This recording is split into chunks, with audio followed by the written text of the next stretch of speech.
আওয়ামী সরকারের পতনের পর থেকেই শুরু হয়েছে নির্বাচন মাঠের লড়াই। ইতোমধ্যেই ডিসেম্বর কিংবা আগামী বছরের মার্চে জাতীয় নির্বাচনের আয়োজন করবে নির্বাচন কমিশন।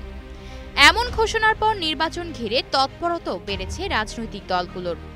কোন দল কিভাবে আগামী নির্বাচনে অংশ নেবে তা নিয়ে জনমনে কৌতূহল রয়েছে। আগামী জাতীয় সংসদ নির্বাচনকে সামনে রেখে জোট ভাঙা করার রাজনীতি চলছে নতুন মেরুকরণ। এরই মাঝে গত শুক্রবার আত্মপ্রকাশ করেছে তরুণদের নতুন রাজনৈতিক দল জাতীয় নাগরিক পার্টি এনসিপি।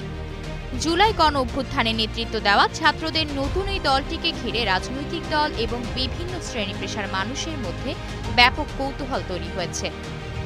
অরাজনৈতিক সংগঠন জাতীয় নাগরিক কমিটির ব্যানারে শিক্ষার্থীদের কর্মসূচির উদ্দেশ্য ছিল সব রাজনৈতিক দল ও মতের মানুষদের কাছাকাছি পৌঁছানো, নিজেদের গ্রহণযোগ্যতা বাড়ানো।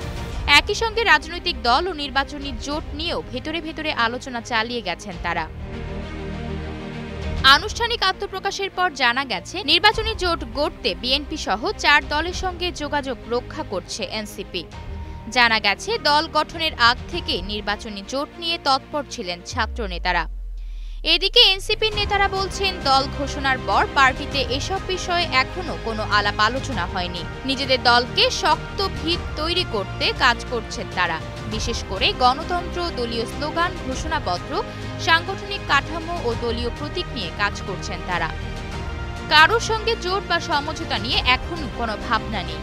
আসন্ন জাতীয় নির্বাচনে বিএনপির সঙ্গে এনসিপির জোট করার চিন্তা আছে কিনা এ নিয়ে গণমাধ্যমে জাতীয় নাগরিক পার্টির উত্তরাঞ্চলের মুখ্য সংগঠক সার্জিস আলম বলেন, কোনো একটি নির্দিষ্ট রাজনৈতিক দলের সঙ্গে মিলিত হয়ে রাজনীতি করা বা নির্বাচন করব, এখন পর্যন্ত এরকম কোনো পরিকল্পনা আমরা করিনি, কিন্তু আমাদের সর্বোচ্চ চেষ্টা আমরা করব। এদিকে দিন যত ঘনিয়ে আসছে, সব দলগুলোরই নির্বাচন কেন্দ্রিক তৎপরতা ততই বাড়ছে। বিএনপি ও এনসিপি নেতাদের সঙ্গে আলাপকালে জানা গেছে, আগামী নির্বাচন নিয়ে সুস্পষ্ট রোডম্যাপ ঘোষিত হয়নি। ফলে ত্রয়োদশ জাতীয় সংসদ নির্বাচন নিয়ে রাজনৈতিক দলগুলোর মধ্যে চলছে নানা রকম পরিকল্পনা।